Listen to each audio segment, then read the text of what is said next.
A separação nunca é um momento fácil para nenhum casal. E no meio desse turbilhão ainda é preciso decidir com quem vão ficar os filhos e quem vai arcar com os custos. Quem deve pagar a pensão quanto? Esse é o assunto do nosso quadro Questão de Direito de hoje.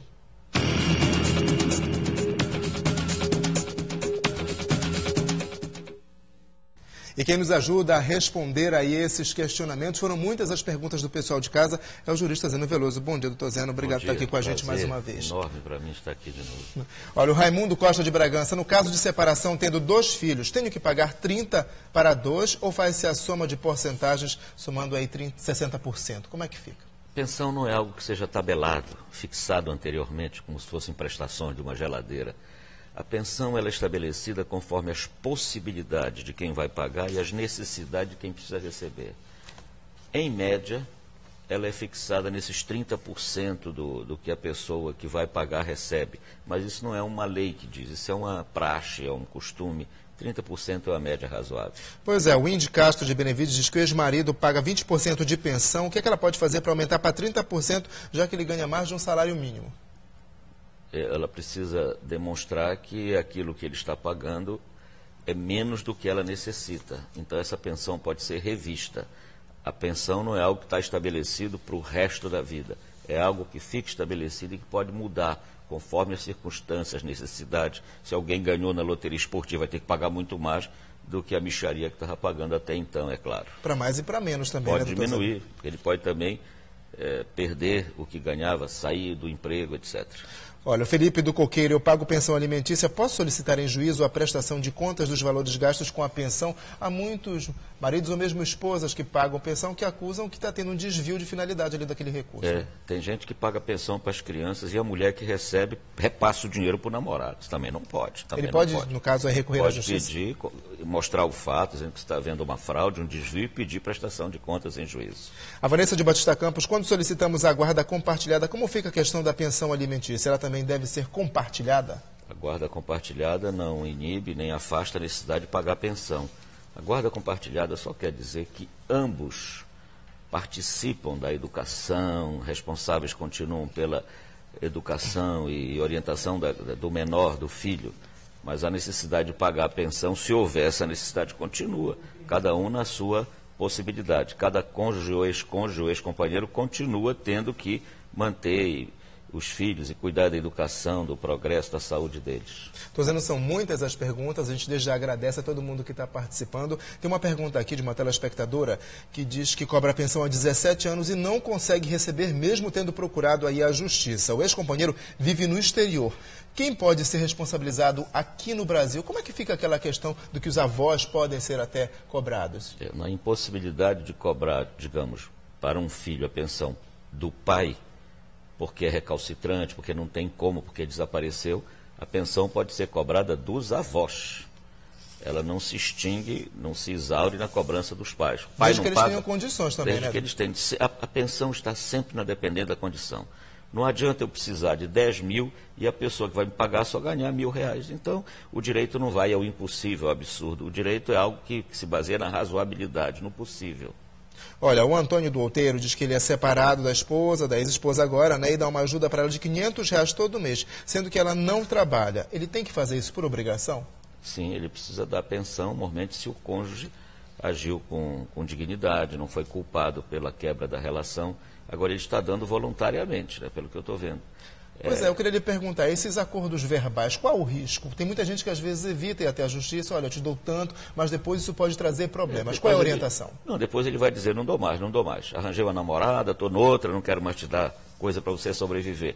Aí aquela que recebia vai a juízo para requerer. E a prova boa que ela terá é que ela já recebia isso voluntariamente, fornecido pelo outro. Quem paga também tem que se precaver, né? No caso, claro, é bom sempre ter esse aval da justiça. Recibo, fazer depósito em conta para amanhã não alegarem que ele não tinha pago o que ela não tinha pago, porque pensão não é só o marido, o ex-marido que paga a ex-mulher. Pode acontecer caso, eu conheço 2 sujeitos que eles vivem e sobrevivem com a pensão que a ex-esposa está pagando a eles. Olha, Benedito Costa do Coqueiro quer pagar a pensão antes que a mulher entre na justiça. Ele ganha um salário, quanto ele tem que pagar nesse caso? Ele faz uma ação que pouco é usada, que se chama o oferecimento, a oferta da pensão. Ele já chega e inicia o processo. Senhor juiz, a minha mulher eu abandonei, ou eu deixei, ou nós nos separamos, ela está precisando de pensão, e eu já estou oferecendo tanto. O juiz não é obrigado a aceitar aquilo que ele ofereceu. Pode até fixar num valor maior, conforme as possibilidades e as necessidades de um e de outro. Olha, o Anderson Costa do Mangueirão de Belém, o caso de separação em que o homem era sustentado pela mulher e ficou sem condições de prover o próprio sustento, ele pode requerer pensão alimentícia? Falei há pouco, pode sim, pode. Mas se ele tiver guarda das crianças, né? Ou mesmo se não tiver filhos? Uma coisa é a pensão para ele, outra coisa é a pensão para as crianças. Ele pode também ser carente, necessitado, tanto quanto as crianças. Só que no caso dele, ele tem que provar necessidade. No caso das crianças, já se presume que elas são necessitadas, carentes e precisam de pensão. Agora, doutor Zeno, quem fica sem pagar pensão alimentícia por 3 meses pode até ser preso, né? Pode ser preso, chamada prisão civil. Muita gente diz que isso acabou com o Pacto de San José da Costa Rica, uma convenção internacional. O que acabou foi a prisão do depositário infiel. A pensão do devedor de alimentos continua. E há uma juíza amiga minha que diz, eles não querem pagar nunca. Quando eu digo, vou mandar prender, o cara sai correndo e paga. Parece um milagre.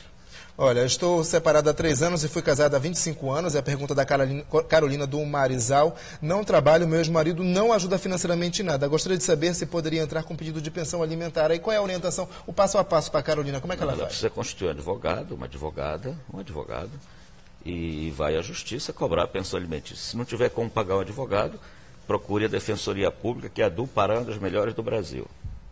Olha só, a gente tem aqui uma pergunta também do João, do Twitter. Ele está separado, não tem conta bancária. Como é que ele faz para ajudar a filha dele de 4 anos e ter garantia perante a justiça de que esse dinheiro será realmente destinado a ela?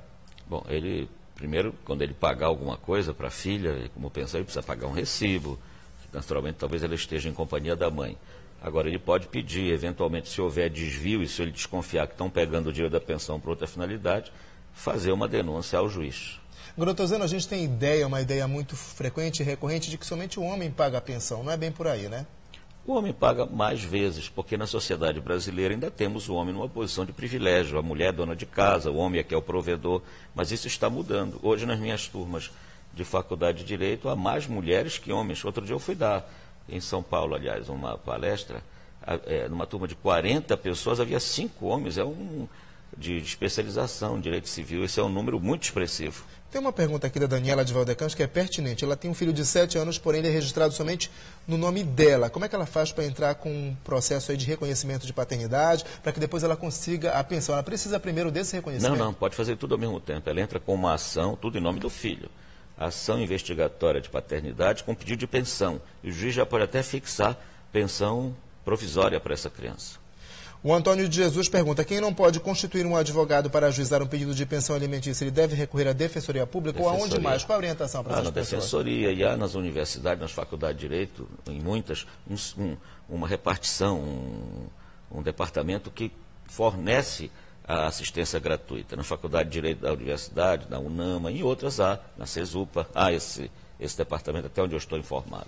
Obrigado, doutor Zeno. A gente também agradece a todo mundo aí de casa que participou. Foram muitas as perguntas, eu acho que deu para esclarecer. É um assunto que Voltarei precisando. Muito obrigado. Vamos contar com o senhor. A gente vai voltar a falar sobre esse assunto. Tenha um bom dia. Obrigado.